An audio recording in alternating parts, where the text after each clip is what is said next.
Thank you very much. It's great to be here today to unveil legislation that would represent the most significant reform to our immigration system in a half a century. I want to thank Senators Tom Cotton and David Perdue for their tremendous work in putting together this historic and very vital proposal. As a candidate, I campaigned on creating a merit-based immigration system that protects U.S. workers and taxpayers, and that is why we are here today, merit-based. The RAISE Act, R-A-I-S-E, the RAISE Act will reduce poverty, increase wages, and save taxpayers billions and billions of dollars. It will do this by changing the way the United States issues green cards to nationals from other countries. Green cards provide permanent residency, work authorization, and fast track to citizenship. For decades, the United States was operated and has operated a very low-skilled immigration system, issuing record numbers of green cards to low-wage immigrants. This policy has placed substantial pressure on American workers, taxpayers, and community resources. Among those hit the hardest in recent years have been immigrants and, very importantly, minority workers competing for jobs against brand new arrivals. And it has not been fair to our people, to our citizens, to our workers. The RAISE Act ends chain migration and replaces our low-skilled system with a new points-based system for receiving a green card. This competitive application process will favor applicants who can speak English, financially support themselves. У США діяла система, яка надавала привілеї малокваліфікованим робітникам. Ця система створила значний тиск на американських робітників та платників податків та цілі індустріальні спільноти. Чи не найбільше постраждали іммігранти, зокрема представники меншин, яким доводиться конкурувати з новими іммігрантами за робочі місця у низькокваліфікованих галузях. Цей закон, RAISE, припинить цепну ланцюгову імміграцію та замінить її на систему, яка надає привілей кваліфікованим робітникам. Відтепер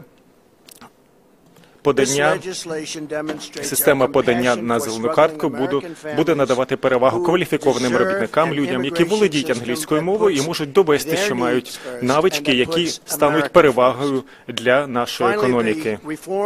Нові іммігранти не будуть мати можливості отримувати привілеї, які адресовані малозаможним.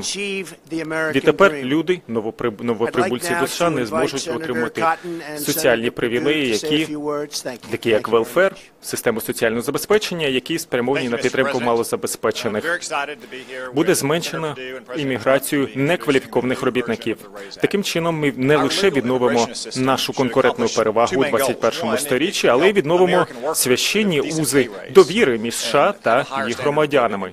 Це законодавство демонструє наше співчуття американським родинам, які мають проблеми, та продемонструє, що ця адміністрація своїм пріоритетом вважає інтереси Америки та інтереси цих родин. Окрім того, ми гарантуватимемо асиміляцію новоприбульців до нашої країни, їх успіх і те, що новоприбульці до США матимуть реальні шанси на досягнення американської мрії.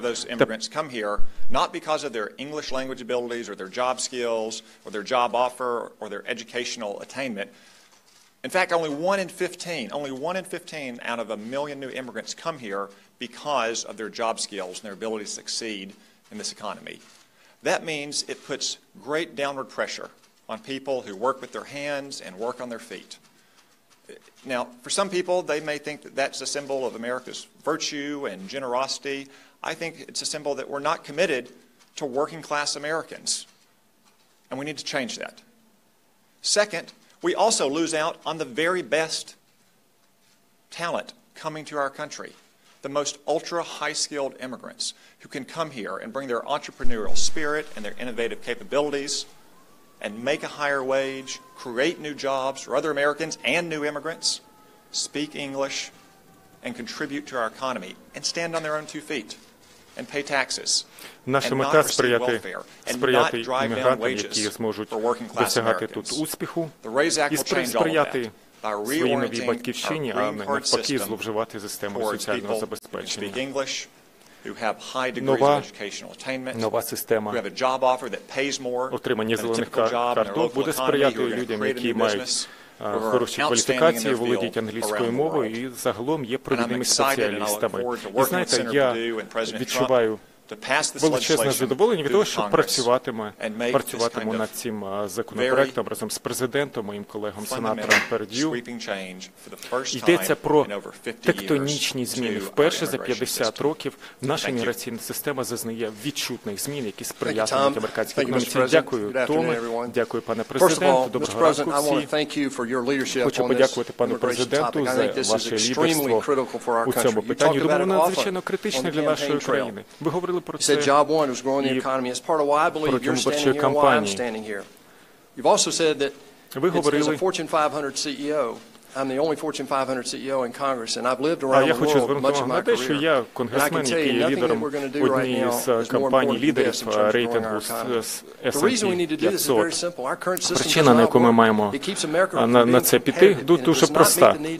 Просто зараз наша міграційна система не працює, не сприяє економіці. Як вже сказав мій колега, щороку до США прибуває 1 мільйон мігрантів. Мільйони мігрантів користуються перевагами нашої системи соціального забезпечення. При тому абсолютна меншість мігрантів мають навички, які можуть гарантувати їм працевлаштування. Відтак ми проаналізували досвід таких країн, як Канада та Австралія, в яких система міграції працює за іншими правилами. Наша нинішня пропозиція рівняється на приклади Канади та Австралії. Надзвичайно успішні програми сприяння імміграції, які залучили до цих країн надзвичайно кваліфікованих робітників. Мета цієї системи – сприяти передусім іммігрантам, для того, щоб вони мали можливість досягнути успіху у США. Наша нинішня система, ту, яку ми прагнемо замінити, не гарантує цей результат. Наша система буде фокусуватися на постійних працівниках, надзвичайно кваліфікованих робітниках, які зможуть надати перевагу нашій економіці. Йдеться про раціональний, зважений підхід до імміграції, який дозволить раз і назавжди виправити цю систему і виправити її з стратегічним підходом, стратегічним орієнтуванням на лідерство США.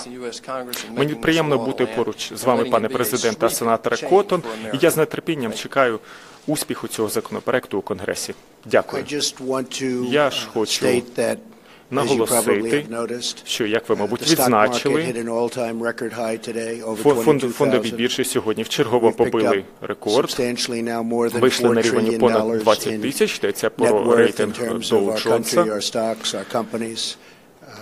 Загальна вартість наших компаній, наших фондових бірж рекордна. Наше ВВП зростає, наше ВВП перевищує будь-які очікування усіх, крім нас, але обіцяю, що воно буде ще вищим, і ви побачите, що в Україні будуть виникати нові робочі місця, відкриватимуться заводи, фабрики, вони повертаються до країни. Ми будемо знову створювати унікальні конкурентні продукти в Америці. Як я вже говорив, компанія Foxconn витратить $10 мільярдів у штаті Вісконсін. Я думаю, зрештою буде $30 мільярдів. Компанія Foxconn робить айфони для Apple. Це надзвичайна компанія. Тож у нас відбувається дуже багато динамічних речей. Але знову ж сьогодні зверну вашу увагу на рекорди, на нові рекорди фондового ринку США. Наша країна в прекрасному стані. Хочу всім подякувати. Томе, Девід. Вони будуть доступні до подальших коментарів. Вони розкажуть, що ми будемо робити з цим аспектом імміграції. Я думаю, що це буде надзвичайно важливо. Це найбільші зміни протягом півстоліття. Дуже і дуже дякую. Ну, а от зараз президенту навздогін ставлять запитання про санкції щодо Росії. Він на них не реагує і йде, що ж, ми рекламували це включення як таке, яке може стосуватися саме з щойно підписаних президентом США Дональдом Трампом санкцій вийшло інакше, але я думаю, що всі ви з надзвичайною цікавістю дізналися про історичні, тектонічні зміни в імміграційній політиці США, яка справді протягом 50 років сприяла, за словами президента, його колег-сенаторів, надходженню до США менш кваліфікованої робочої сили, а тепер, орієнтуючись на успішні приклади Австралії та Канади, буде сприяти більш кваліфікованим працівникам. Дуже багато українців прибули до США за програмою зелених карток у її нинішньому вигляді, її чинному вигляді. Тепер ми розуміємо, що на неї чекають зміни. Що ж, з вами був Олексій Кузьменко. Дякую, що терпіли. Всього найкращого.